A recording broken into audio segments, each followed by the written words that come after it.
Push-up progression. Our baseline for the push-up that I want you to try to do. Arms are gonna be just past shoulder width. When I put my hands on the ground, I'm gonna screw my hands into the ground to engage my whole upper body. When I go down, I'm gonna kick my legs back, squeeze my legs nice and tight, turn my core on. I'm gonna go all the way down until I'm just about to touch the ground, and then come back up tall. When I look at the angle that my arms are going, I don't want to see you doing an I, and I don't want to see you doing a T. I want to see you doing more of an arrow with your arms. So from what that looks like, this would be a T. I don't want that.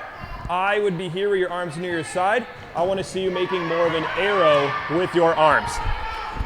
Let's say that you're doing push-ups and you can't do a regular push-up. It's a little too hard right now. Instead of you trying to do half push-ups, I want you instead to do this type of push-up instead.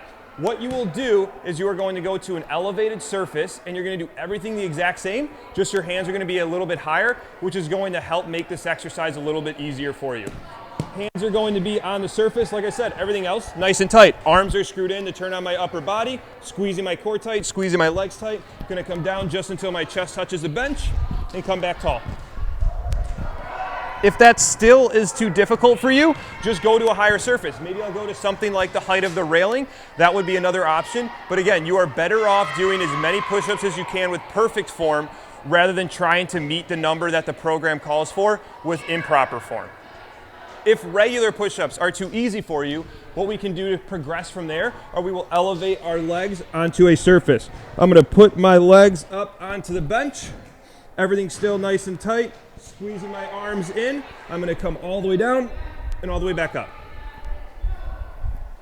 If you get to a point where you can do all of those reps, you're then going to make the exercise even harder by adding weight to the motion. So I would take a weight, put the weight up on my back, put my hands on the ground, screw them in, keep everything nice and tight, all the way down and all the way back up. If you don't have weights for this motion, another option would be elevating one foot off the ground.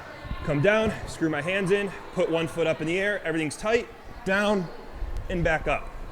There are endless ways we can progress and regress a push-up. So make sure that you're doing what is best for your ability level so you can do full form and full range of motion.